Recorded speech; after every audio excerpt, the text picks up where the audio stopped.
Assalamu alaikum, dear students. How are you? I hope you are well by the grace of Almighty Allah. Today I am going to take a class on English second part about grammatical topic article.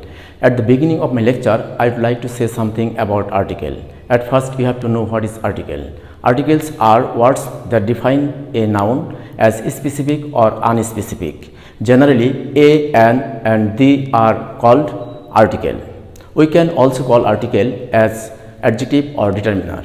There are two types of article, definite article and indefinite article. The is called definite article, a and an are called indefinite article. Article the is used before a specific object or person, and article a and an are used before unspecific object or person. Basically, a and n are used on the basis of sound, on the basis of vowel and consonant. If the first letter of the word is consonant, article a will be used before that, and if the first letter of the word is vowel, article n will be used before that. প্রিয় শিক্ষার্থী বৃন্দ, আজকে আমি তোমাদের article নিয়ে আলোচনা করব। I will discuss article in details. আমি ডিটেলস আলোচনা করব তোমাদের আজকে। তো শুরুতেই আমি তোমাদের আর্টিকেলের পরিচয়টা দিয়েছি। আর্টিকেল সাধারণত এ, অ্যান এবং দিকে আমরা আর্টিকেল বলে থাকি, অর্থাৎ যে ওয়ার্ড কোনো ব্যক্তি বা বস্তুকে নির্দিষ্ট বা অনির্দিষ্ট করে বোঝায় তাকে আর্টিকেল বলে। ঠিক আছে, এখন শুরুতেই দেখো আমি এখানে আর্টিকেল এ অ্যান্ড দি, অর্থাৎ এ, অ্যান এবং দি এই তিনটি ব্যবহারই তোমাদের সামনে তুলে ধরবো আমি। তো শুরুতেই আর্টিকেলের অরিজিন নিয়ে আলোচনা করব, অর্থাৎ দ্য অরিজিন অফ আর্টিকেল। ঠিক আছে, দেখো অরিজিন অফ আর্টিকেল, অর্থাৎ তোমাদের আর্টিকেল সম্পর্কে ডিটেলস জানতে হবে, অর্থাৎ আর্টিকেলের উৎপত্তিটা কিভাবে আসছে। ঠিক আছে, তো অতীতকালে আমরা বর্তমানে যে অ্যানটা ইউজ করি, এই অ্যানটা, ঠিক আছে, এই অ্যানটাকে অতীতকালে ওয়ান হিসাবে ব্যবহার করা হতো, অর্থাৎ এই অ্যানটাকে ওয়ান হিসাবে ব্যবহার করা হতো। আর এই ওয়ানটা সংকুচিত হয়ে হয়েছে হলো অ্যান। ঠিক আছে, আবার এই অ্যানটা সংকুচিত হয়ে হয়েছে হলো এ। ঠিক আছে, আবার দিস দেখো দিস দ্যাট সংকুচিত হয়ে হয়েছে দি। ঠিক আছে, দেখো আমি এখানে তোমাদের মার্ক করে দিচ্ছি। ঠিক আছে, তোমাদের মার্ক করে দিলাম। দেখো আমি কি বললাম, যে অতীতকালে এই অ্যানটা ওয়ান হিসাবে একসময় ব্যবহার করা হতো, আর সেই ওয়ানটা সংকুচিত হয়ে হয়েছে অ্যান, এবং এই অ্যানটা সংকুচিত হয়ে হয়েছে এ, এবং দিস এবং দ্যাটটা সংকুচিত হয়ে হয়েছে দি। তো এই হলো আর্টিকেলের অরিজিন। এখন আমি তোমাদের দেখাবো যে এ, অ্যান এবং দি এর যে জেনারেল ইউজটা। ঠিক আছে, এ, অ্যান এবং দি এর জেনারেল ইউজ, সাধারণ যে ইউজটা সেটা নিয়ে আলোচনা করব। এ, অ্যান ইউজ এর সাধারণ ব্যবহার। আমি একটু আগেই বলেছি যে আর্টিকেল কনসোনেন্ট এবং ভাওয়েল, অর্থাৎ কনসোনেন্ট এবং ভাওয়েল অনুযায়ী এ এবং অ্যানটা আমরা ব্যবহার করে থাকি, এবং তোমরাও এ এবং অ্যানটা ব্যবহার করো। যে কোনো ওয়ার্ডের প্রথম অক্ষর যদি ভাওয়েল থাকে তাহলে অ্যান ইউজ করো, কোনো ওয়ার্ডের প্রথম অক্ষর কনসোনেন্ট থাকলে এ ইউজ করো। আসলেও তোমরা যদি আর্টিকেল পরিপূর্ণভাবে শিখতে চাও তাহলে শুধু এই কনসোনেন্ট এবং ভাওয়েল এই দুটি নিয়মের মধ্যে দিয়ে আর্টিকেল হবে না। তোমাদের আর্টিকেলের কিছু স্পেসিফিক রুলস আছে, সেগুলো তোমাদের অবশ্যই জানতে হবে। আমি একে একে সব আলোচনা করব। ঠিক আছে, দেখো এ এবং অ্যান, আমি একটু আগে বলেছি যে কোনো ওয়ার্ড যদি কোনো নির্দিষ্ট বা অনির্দিষ্ট কোনো ব্যক্তি বা বস্তুকে বোঝায় তাহলে সেটা হবে আর্টিকেল। ঠিক আছে, আমি যদি বলি গিভ মি এ পেন, আমাকে একটি কলম দাও, তাহলে তুমি কিন্তু তোমার কাছে ধরো 10টি কলম আছে, তুমি যে কোনো কলম কিন্তু আমাকে দিতে চাইবে। আমি যদি বলি গিভ মি এ পেন, আমাকে একটি কলম দাও, তুমি যে কোনো একটা কলম আমাকে দিবে, অনির্দিষ্ট। আমি কিন্তু অনির্দিষ্ট করে বলছি যে কোনো কলম তুমি দিতে পারো আমাকে। কিন্তু আমি যদি বলি গিভ মি দ্য পেন, ওই কলমটি দাও আমাকে, তাহলে বোঝা যাচ্ছে যে আমি নির্দিষ্ট করে চাচ্ছি। Give me the red pen, আমাকে লাল কলমটি দাও, অর্থাৎ নির্দিষ্ট করে চাচ্ছি। তাহলে নির্দিষ্ট করে বোঝালে হবে দি এবং অনির্দিষ্ট করে বোঝালে হবে এ এবং এন। ঠিক আছে, দেখো আমি জেনারেল ইউজ এ, ঠিক আছে, general use a, general use এটা ব্যবহার হয় অনির্দিষ্ট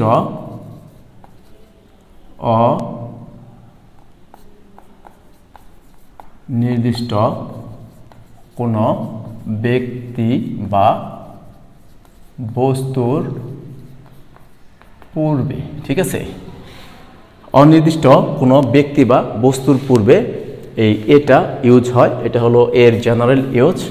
আর আরেকটা ব্যবহার এখানে আমি দেখাতে পারি শুরুতেই, সেটা হলো কনসোনেন্টের পূর্বে, কনসোনেন্ট এর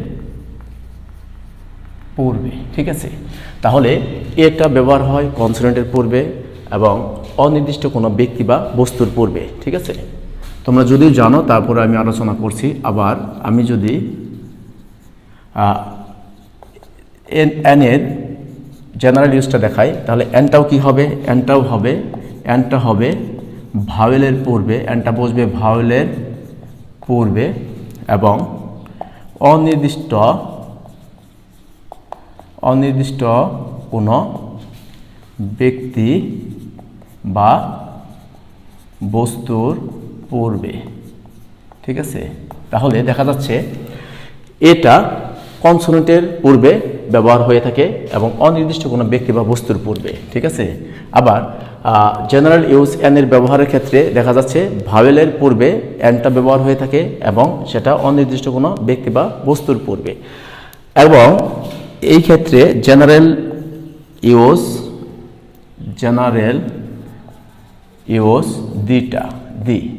দি এর ব্যবহারটা দেখো, জেনারেল ইউজ দি, এই দিটা ব্যবহার হয়ে থাকে নির্দিষ্ট কোনো ব্যক্তি বা বস্তুর পূর্বে। ঠিক আছে,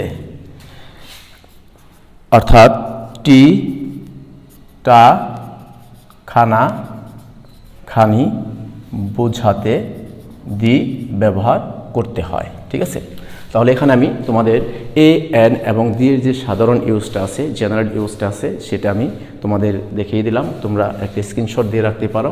তা এটা বসে কনসোনেন্টের পূর্বে কোনো অনির্দিষ্ট ব্যক্তি বস্তুর পূর্বে, আর ভাওয়েল এনটা বসে ভাওয়েলের পূর্বে অনির্দিষ্ট কোনো ব্যক্তি বা বস্তুর পূর্বে, এবং জেনারেল ইউজ দিটা বসে নির্দিষ্ট কোনো ব্যক্তি বা বস্তুর পূর্বে, অথবা টিটা খানাখানি বোঝাতে দি ইউজ করতে হয়। ঠিক আছে, এখন আসো বিশেষ অর্থে দি এর ব্যবহার।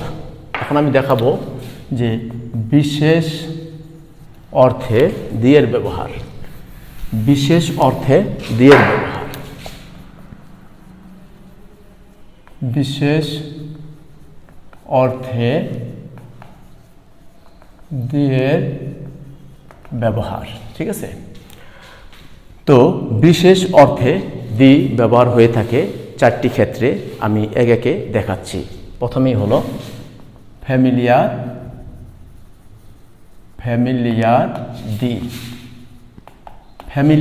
দি, যেমন the sun rises in the east,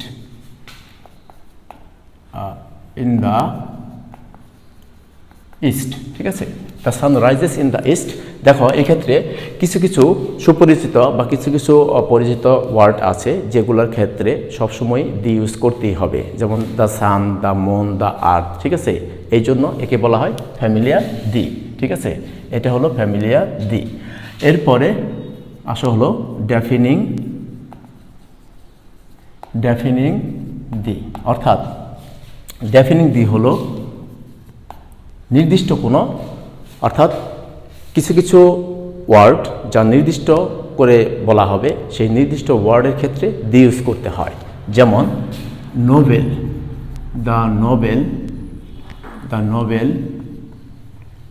I bought was very nice. অর্থাৎ যে নোবেলটি আমি কিনেছিলাম সেটা খুবই সুন্দর ছিল। অর্থাৎ নোবেলটি বলতে এখানে নির্দিষ্ট একটা নোবেলের কথা বলা হয়েছে, একটা উপন্যাসের কথা বলা হয়েছে। সেই ক্ষেত্রে এখানে দেখো এই নোবেলটা নির্দিষ্ট করে বলা হয়েছে, ডেফিনিট দি হলো নির্দিষ্ট করে বোঝাবে, আর এই দিটাকে বলা হয় ডেফিনিট দি। অর্থাৎ এই নোবেলটা নির্দিষ্ট হয়ে গেছে, নির্দিষ্ট করে বোঝাচ্ছে, যার কারণে এর পূর্বে দি ইউজ হয়েছে। এটাকে বলা হয় ডেফিনিং দি। এরপরে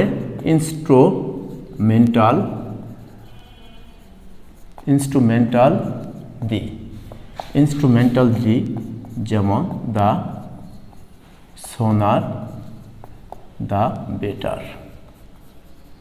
অর্থাৎ এই দ্য সোনার অ্যান্ড দ্য বেটার এগুলো হলো কম্পারেটিভ অ্যাডজেক্টিভ। অর্থাৎ কিছু কিছু কম্পারেটিভ অ্যাডজেক্টিভের ক্ষেত্রে যে দিটা ইউজ করতে হয় সে দিটাকে বলা হয় ইনস্ট্রুমেন্টাল দি। ঠিক আছে, এটা হলো কম্পারেটিভ অ্যাডজেক্টিভ।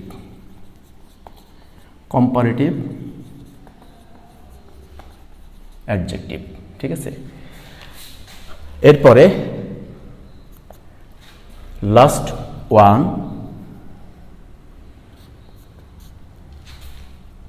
জেনারেলাইজিং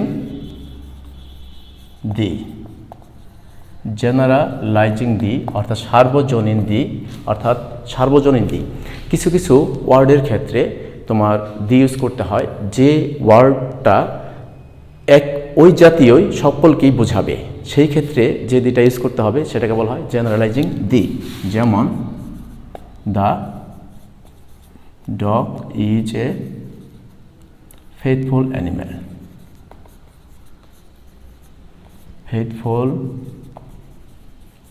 ঠিক আছে, এই হলো বিশেষ অর্থে দি এর ব্যবহার দেখালাম। ফ্যামিলিয়ার দি, তারপরে ডেফিনিং দি, ইনস্ট্রুমেন্টাল দি অ্যান্ড জেনারেলাইজিং দি।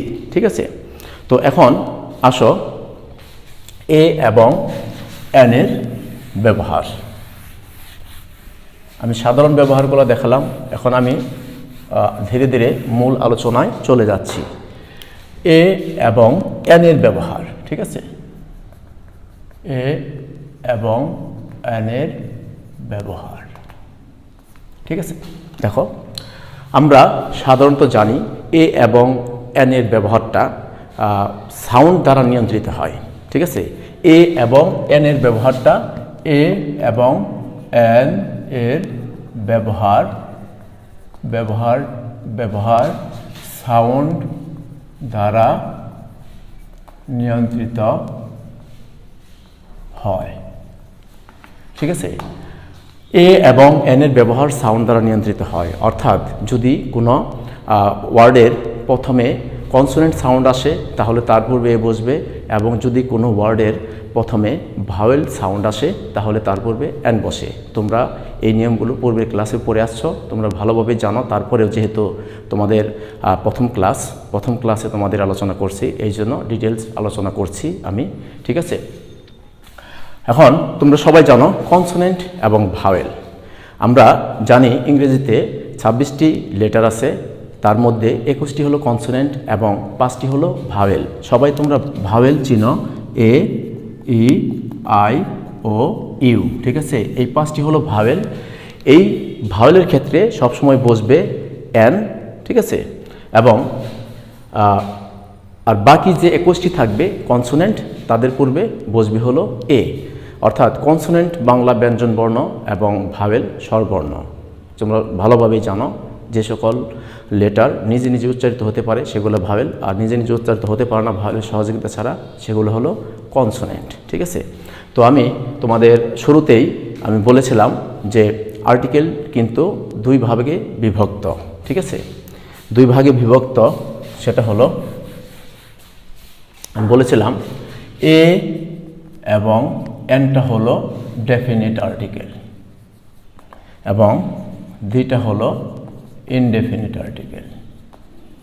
ঠিক আছে, অর্থাৎ এ এন ডেফিনিট এবং দিটা হলো ইনডেফিনিট আর্টিকেল। তাহলে এ এবং এনটা যে ক্ষেত্রে ব্যবহার হবে সেক্ষেত্রে অবশ্যই অনির্দিষ্ট কোনো ব্যক্তি বা বস্তুকে বোঝাবে, এবং দি যেখানে ব্যবহার হবে সেটা অবশ্যই কোনো নির্দিষ্ট ব্যক্তি বা বস্তুকে বোঝাবে। ঠিক আছে, আচ্ছা এক্ষেত্রে দেখো আমি এক্সাম্পল দিচ্ছি যে যদি কোনো ওয়ার্ডের প্রথম অক্ষরটা কনসোনেন্ট হয় তাহলে সেখানে হবে কোনো ওয়ার্ডের প্রথম অক্ষরটা যদি ভাওয়েল হয় সেখানে হবে এন, ঠিক আছে। যেমন এ গার্ল, ঠিক আছে। দেখো এখানে জিটা হলো কনসোনেন্ট, ঠিক আছে।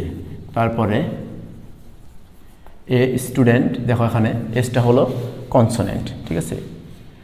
হ্যাঁ, এইভাবে এ বুক, দেখো বিটা হলো কনসোনেন্ট।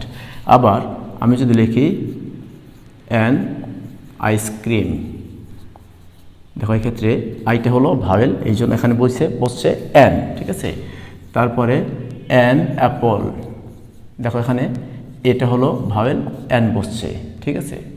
তারপরে অ্যান এগ, এটা হলো ভাওয়েল, এখানে অ্যান বসছে।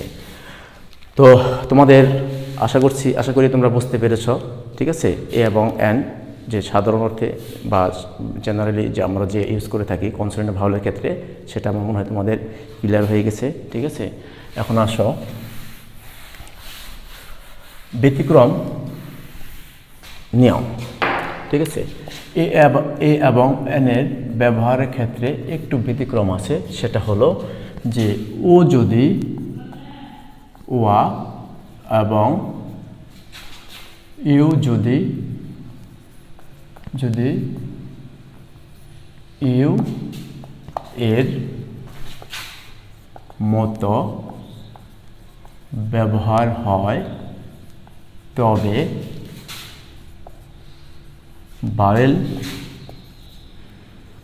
ভাওয়েল হওয়া সত্ত্বেও এদের পূর্বে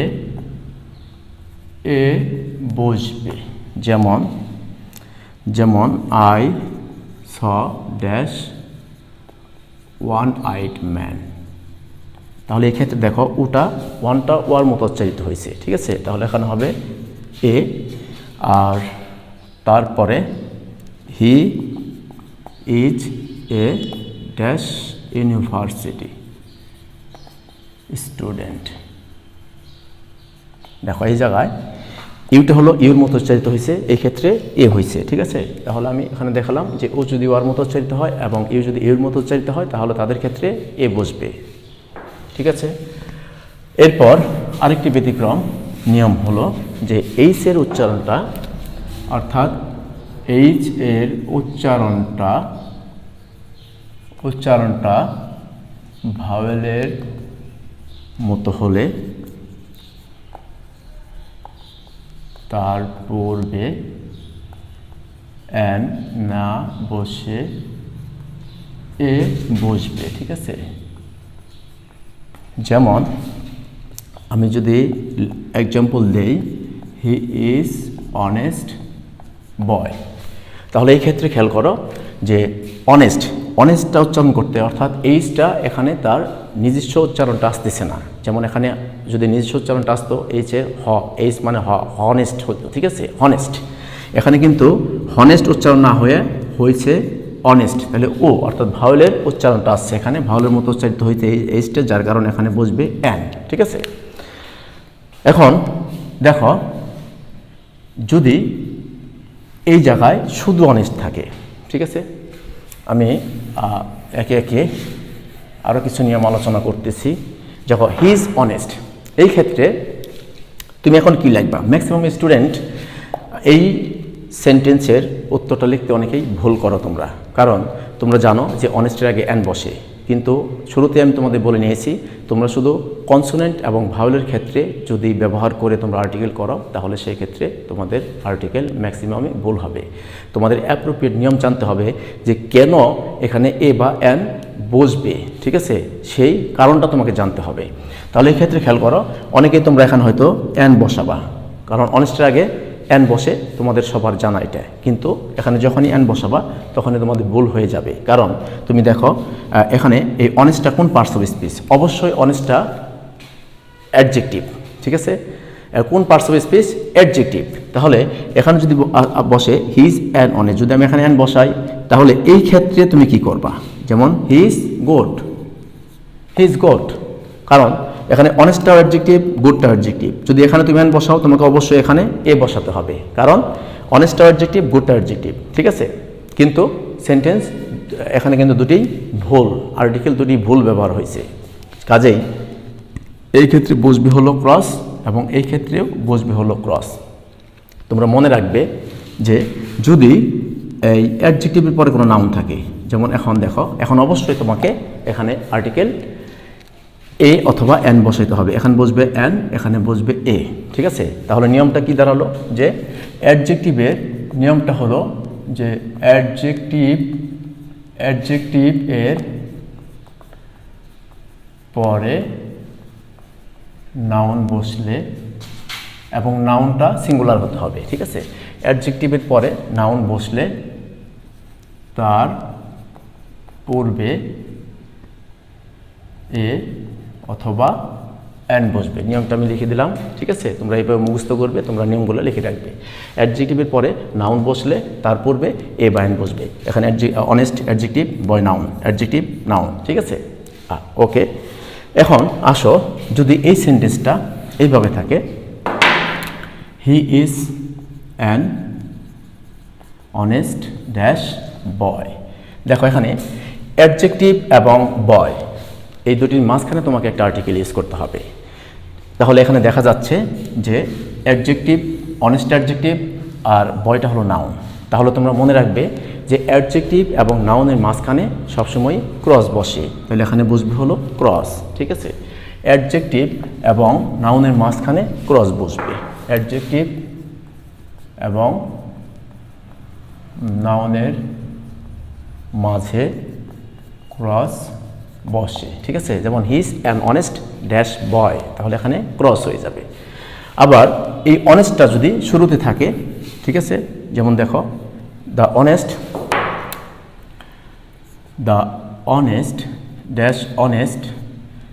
dash honest are always happy, সৎরা সর্বদাই সুখী, ঠিক আছে? এই ক্ষেত্রে খেয়াল করো, এই অনেস্টটাও কিন্তু অ্যাডজেক্টিভ, কিন্তু এখানে শুধু অ্যাডজেক্টিভ এখানে শুরুতে বসছে, ঠিক আছে?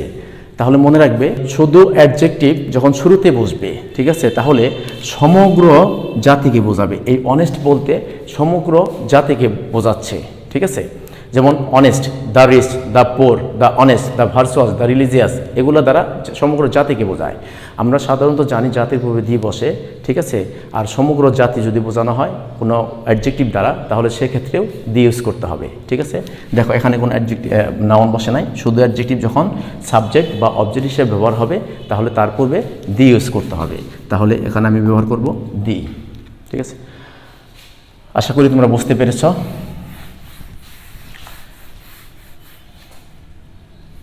এরপরে আরেকটি নিয়ম আমি বলবো, সেটা হলো singular countable noun. Singular countable noun কখনো একা বসতে পারে না, কখনো একা বসতে পারে না। তোমরা মনে রাখবে যে সিঙ্গুলার কাউন্টেবল নাউন কখনো একা বসতে পারে না, তাদের পূর্বে, ঠিক আছে, তার পূর্বে এ বা এন বসবে। যেমন হি ইজ ড্যাশ ফার্মার, তাহলে এটা হলো সিঙ্গুলার কাউন্টেবল নাউন, ঠিক আছে? এটা হলো countable noun, singular countable noun, তাহলে অবশ্যই হি ইজ এ ফার্মার বসবে। আমরা অনেক সময় বলি আই এম এ স্টুডেন্ট, ঠিক আছে? এই ক্ষেত্রে দেখো স্টুডেন্টটা হলো কাউন্টেবল নাউন, এই ক্ষেত্রে তোমাকে একটা এ ইউজ করতে হবে। তাহলে হি ইজ এ ফার্মার। কিন্তু ব্যতিক্রম হলো যদি কাউন্টেবল নাউন প্লুরাল হলে তার পূর্বে ক্রস বসবে, বাট নির্দিষ্ট করে বোঝালে, কাউন্টেবল নাউনটা নির্দিষ্ট করে বোঝালে তার পূর্বে দি বসবে। যদিও এ এবং এন এর ব্যবহার দেখাচ্ছি, কিন্তু মাঝে মাঝে তোমাদের সুবিধার জন্য দি এর ব্যবহারটাও আমি বলে যাচ্ছি। তাহলে এই ক্ষেত্রে খেয়াল করো, আমি যদি বলি দে আর ড্যাশ ফার্মার্স, তাহলে এখানে হবে ক্রস, ঠিক আছে? কারণ এটা হলো কাউন্টেবল নাউন বাট প্লুরাল। এখন যদি বলা হয় এইভাবে, dash farmers of the field are working hard অর্থাৎ এখানে দেখো এখানে দ্য ফার্মার্স যদি কাউন্টেবল নাউন প্লুরাল, কিন্তু এটা নির্দিষ্ট করে বলা হয়েছে যে মাঠের মধ্যে যে কৃষকরা ছিল তারা কঠোর পরিশ্রম করছে, তাহলে এখানে হবে the farmers of the field are working hard. ঠিক আছে, তো এরপরে আসো, এরপরে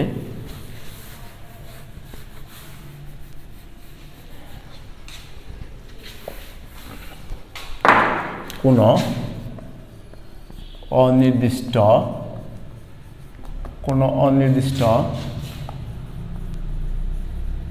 কাউন্টেবল নাউনের পূর্বে এবা এন বসে, কিন্তু ওই নাউনটি তারপর যতবার ব্যবহার হবে তার পূর্বে দিয়ে বসবে। ঠিক আছে, অর্থাৎ কোনো অনির্দিষ্ট কাউন্টেবল নাউনের পূর্বে আমি একটু আগে আলোচনা করেছি যে এ বা এন বসে, কিন্তু ওই নাউন তারপর যতবার ব্যবহার হবে তার পূর্বে দি ইউজ করতে হবে। যেমন আমি যদি এক্সাম্পলে লিখি আই স ড্যাশ বার্ড, দেখো এই বার্ডটা প্রথমেই ব্যবহার হয়েছে। ঠিক আছে, এটা অবশ্যই আনকাউন্টেবল নাউন এবং এর পূর্বে কি বসাবো আমরা, এ বসাবো। বাট এই নাউনটা আবারও যদি ব্যবহার হয়, যেমন এখন দেখো bird, the bird was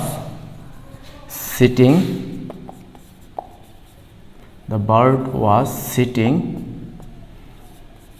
on dash tree. এই ক্ষেত্রে খেয়াল করো, এই বার্ডটা আমার কাছে পরিচিত হয়ে গেছে অলরেডি। ঠিক আছে, এই বার্ডটা অর্থাৎ এইখানে দিয়ে বসালে পরে আমি বুঝবো যে এই বার্ডটা হলো এই বার্ডটা। ঠিক আছে, অর্থাৎ এই ভার্বটা নির্দিষ্ট হয়ে গেছে যখন আমি এখানে এ বসিয়েছি। ঠিক আছে, এটা আমার কাছে অপরিচিত ছিল এবং কাউন্টেবল নাউন ছিল, সেই ক্ষেত্রে এ বসিয়েছি। আর যখনই আবারও এই বারটা আসবে, অর্থাৎ যতবার এই বারটা আসবে, মানে এই নাউনটা যতবার আসবে ততবারই তোমাকে দিস করতে হবে। আমি সেই কথাটি এখানে লিখেছি, তাহলে এখানে হবে the bird was sitting on dash tree, তাহলে এখানে অবশ্যই আমাকে বসাইতে হবে a tree, on a tree. এখন এই ট্রিটা যদি আবারও আসে, the tree was near to the river, তাহলে এখানে হবে দা, কারণ এই ট্রিটা আবারও দ্বিতীয়বার ইউজ হয়েছে। এইভাবে যতবার ইউজ হবে ততবারই তোমাকে সেই নাউনের পূর্বে দি ইউজ করতে হবে। আশা করি বুঝতে পেরেছ। এরপরে আরেকটি নিয়ম হলো পেশা, ব্যবসা এবং শ্রেণী বোঝাতে এ বা এন বসে। কোনো পেশা, ব্যবসা বা শ্রেণী বোঝাতে তার পূর্বে এ বা এন ইউজ করতে হবে। যেমন হি ইজ এ ডক্টর, আমরা এভাবে লিখি হি is a doctor, he is an engineer. ঠিক আছে, সেখানে এক্ষেত্রে কী হবে, তাহলে ডক্টরটা হলো একটা পেশা, তারপরে বসবে এ। ঠিক আছে, আবার যেমন he is a businessman, সে একজন ব্যবসায়ী, তাহলে এখানে ব্যবসা বোঝাচ্ছে। ঠিক আছে, তো এরপরে আরেকটি নিয়ম আমি আলোচনা করব, সেটা হলো আমরা সাধারণত জানি যে সুপারলেটিভ ডিগ্রির পূর্বে দি ব্যবহার করতে হয়। ঠিক আছে, তো এই ক্ষেত্রে একটু ভিন্নতা, যে সুপারলেটিভ মোস্ট যখন ভেরি অর্থে ব্যবহার হবে